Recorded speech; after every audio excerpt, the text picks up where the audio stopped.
by Melania's $40 million documentary to air.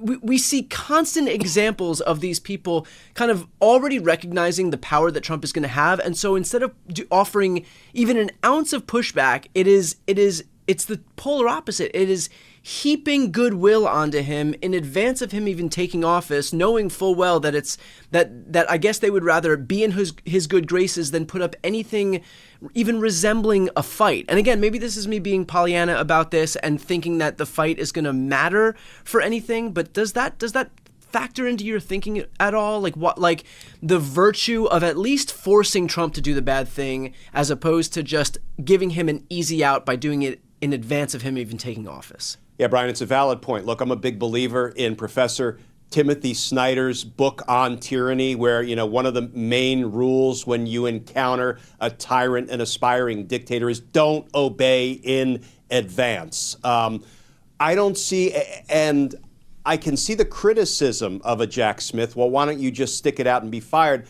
I see it as a little bit different. Jack Smith, as best I can tell, given the manner in which he was brought back to the Department of Justice, doesn't have a job at the Department of Justice. Once he was done working as special counsel, his office is dissolved. He's already delivered his report to Attorney General Garland. He literally, I believe, does not have a position at the Department of Justice. He would probably have to go about applying to be hired by the Department of Justice into some position. I will say for our viewers, he held the position previously as the head of the public integrity section. So, he is no stranger to the upper echelon of the DOJ operation. But I feel like his time as special counsel is at an end.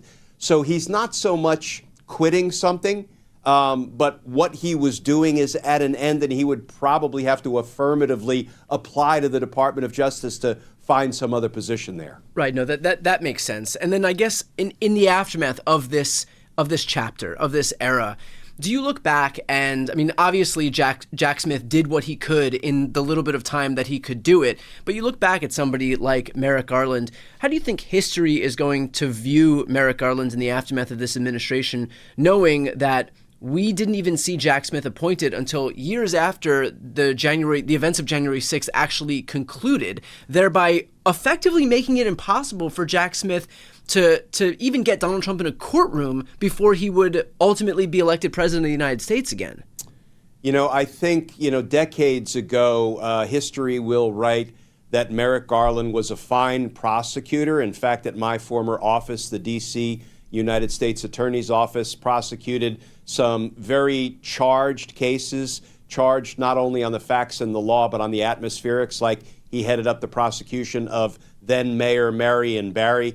And I think he will also go down in the history books as a fine judge of 24 years. But I think as Attorney General, he was the wrong man for the moment, to the extent he used to have prosecutorial chops and instincts and an appropriate aggressiveness when it comes to going after very difficult, politically and emotionally fraught cases. He seemed to have lost all those instincts in his 24 years as a judge. And when he tried to step back into the shoes of a prosecutor, indeed the top prosecutor, the Attorney General for the United States, he did not rise to meet the moment. Instead, he let so much time go by before there was any investigation initiated into the hierarchy of the insurrection, the command structure, the suits of the insurrection, as opposed to the boots of the insurrection, the people that Donald Trump said, go down to the Capitol, fight like hell, or you won't have a country anymore. Now stop the certification, stop the steal. No secret that Donald Trump incited the Capitol attack. Merrick Garland, the one thing I will say in his defense, and it's really only procedurally in his defense, is he felt like he didn't have to appoint special counsel until Donald Trump announced that he would again run for president, because that is the moment at which the conflict ripened. Why was there a conflict once Donald Trump announced his candidacy? Because now he is the opponent of Merrick Garland's boss, Joe Biden. That's the moment when special counsel had to be appointed, could have been in his discretion appointed earlier than that. But sort of pushing all of that to the side, that is a procedural observation. The Department of Justice should have been going balls to the wall, investigating Donald Trump beginning on January 7th for his incitement of an insurrection, not to mention, Brian, all of the crimes that he committed while in office before January 6, 2021, when he, for example, committed as many as 10 obstruction of justice crimes, as was meticulously detailed in Volume 2 of Special Counsel Bob Mueller's Trump-Russia report. There was also extortion and bribery of President Zelensky. Hey, I know you want these congressionally appropriated funds, President Zelensky, so you can defend your country against unlawful Russian aggression. But you know what?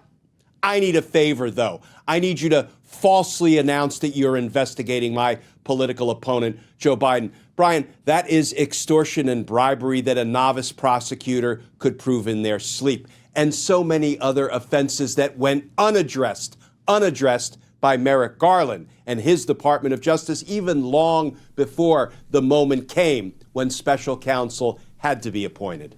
I would have more sympathy for his decision to ultimately appoint Jack Smith after Donald Trump announced if Merrick Garland himself had been doing something about it in the lead up to Donald Trump announcing. But absent that, what were you waiting for? Why not? If you weren't going to do it even before Trump announced, then what new distance are you creating by virtue of appointing Jack Smith if there was already nothing being done in the lead up to Trump announcing? Like if you weren't gonna investigate him after he announced or before he announced, then just appoint Jack Smith immediately. If you don't have, look, to put this indelicately, if you don't have the balls to do your job and start investigating Donald Trump as soon as you take office, then just appoint someone who will. But to do nothing, or to do as little as possible, which virtually amounted to nothing at this point, only to then wait till Donald Trump announced, and then there become this conflict to the point where you do have to appoint Jack Smith, seems completely upside down. And we know now, in retrospect, Monday morning quarterbacking,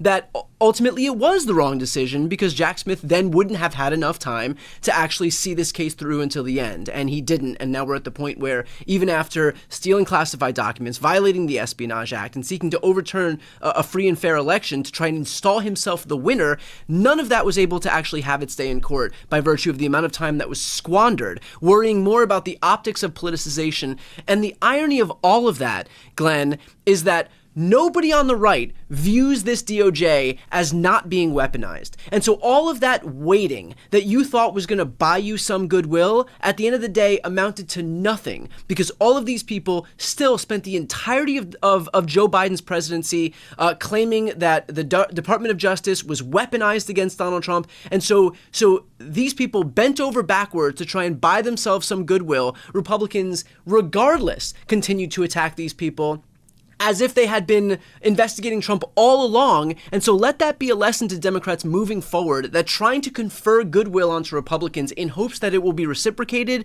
will never redound to our benefit. We will never see that goodwill reciprocated. We will never see Republicans thank any of the Democrats for deferring to the optics of politicization. They will always attack as if Democrats are doing the worst possible iteration of what they're claiming we're doing. And so I hope that the next person who comes in, if God willing, a Democrat is able to take office again and appoint an attorney general, that they don't take the Merrick Garland model of hoping that Republicans appreciate some goodwill that we're offering them, because at this point, really the lesson that we should learn is that it really buys us nothing at the end of the day.